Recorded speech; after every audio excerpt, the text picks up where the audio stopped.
These images of people with scars and evidence of whipping on their bodies have attracted debate. Many commenters on social media platforms express worry about the manner in which the tormentors operate. One of the recent victims of torture is the National Unity Platform's Kasese District Coordinator, Samuel Masereka. They said, remove your clothes completely, even the underpant. They caned me on every part, even the private part, they don't spare it. Last August, President Yoweri Museveni spoke against what he called primitive and traditional methods of getting information from suspected criminals. Don't beat members of the public. Don't beat even criminals. You are not allowed to beat anybody because it is backward. It is criminality. But hardly a year later, some security officers are seemingly reading from a different script than that of the Commander-in-Chief. In 2018, while he was Chief Justice, Bat Katorebe expressed his dissatisfaction with the torture of suspects. If you obtain a confession as a result of torture, and someone comes and says, I was tortured to give this confession, in court it is not admissible, so it is not evidence at all. So if it is the only evidence you are relying on, the court will refuse it, and the man may get off even when he's what? When he's guilty.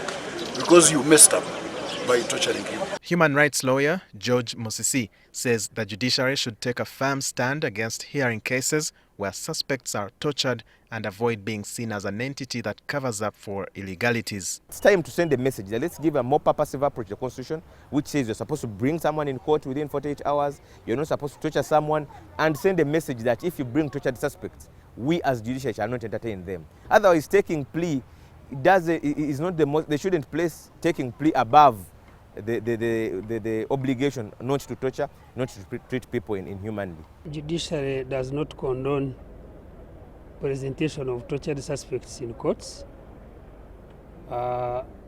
We don't at all, because even when you have presented that suspect who has been tortured, and the evidence you are going to use reveal that it was extracted after torture, courts normally reject that evidence. President Museveni has on several occasions blown his own trumpet regarding the rule of law as seen in his 2021 National Address on Human Rights. Our human rights record is incomparable to any in the world. The NRM never believes in revenge. Nonetheless, torture incidents appear to be rising. The Uganda Human Rights Commission reported 346 complaints of torture in 2018.